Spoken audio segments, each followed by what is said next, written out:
There was a time when Pharaoh ruled Egypt. He was a cruel king who claimed to be God himself. He feared the rise of a child from the Israelites who would challenge his power.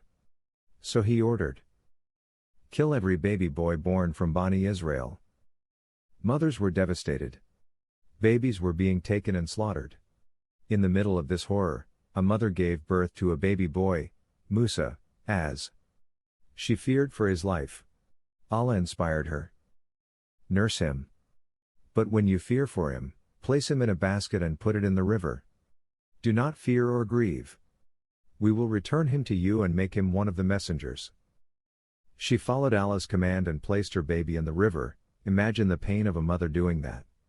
But the river carried the basket right into the hands of Pharaoh's palace. Pharaoh's wife, Asiya, R.A., saw the baby and was filled with love. She begged Pharaoh, "Do not kill him. He may bring joy to us." Pharaoh agreed. So Musa grew up in the palace of the very man who wanted him dead. Meanwhile, Musa's mother's heart was aching, but Allah returned her baby to her as a nurse.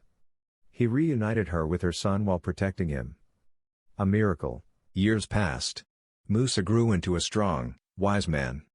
One day, he saw an Egyptian man fighting with an Israelite man. Musa tried to stop it but accidentally struck the Egyptian and killed him. Musa was devastated. The next day, someone told him, "The chiefs are plotting to kill you. Run." So he fled Egypt, a prince turned fugitive. Musa wandered through the desert, tired, hungry, and alone. He reached a place called Madian, where he saw two women struggling to water their sheep. He stepped in and helped them, then sat under a tree and said, "My lord, I am in need of whatever good you sent me." One of the women returned later and said, "My father wants to reward you." Her father was Prophet Shaib, as he offered Musa a place to stay and later married him to one of his daughters. Musa worked with him for years. One night, as Musa was traveling with his family, he saw a fire on Mount Sinai. He told his wife, "Wait here. I'll go see if I can bring back some fire or guidance."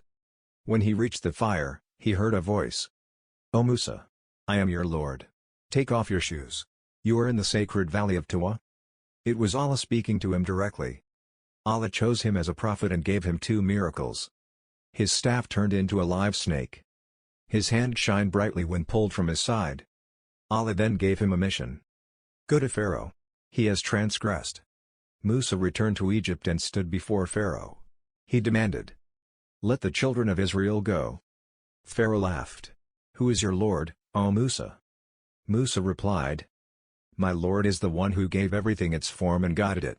Pharaoh challenged him with magic. He brought magicians who threw their ropes, which appeared as snakes. But when Musa threw his staff, it turned into a real snake that devoured theirs. The magicians immediately believed in Allah. Pharaoh was furious and ordered their execution, but they remained firm in faith. Eventually, Pharaoh agreed to let Bani Israel go. But then, he changed his mind and chased them with his army. Musa and his people reached the Red Sea, trapped with Pharaoh behind them. The people panicked. "We're done for." But Musa stood firm. "No. My Lord is with me. He will guide me." Allah told him to strike the sea with his staff. When he did, the sea split into two huge walls of water, with a path in the middle. Musa and his people crossed safely. Pharaoh tried to follow, but when he was in the middle, the sea collapsed on him. He drowned. Only at the last moment did he try to believe, but it was too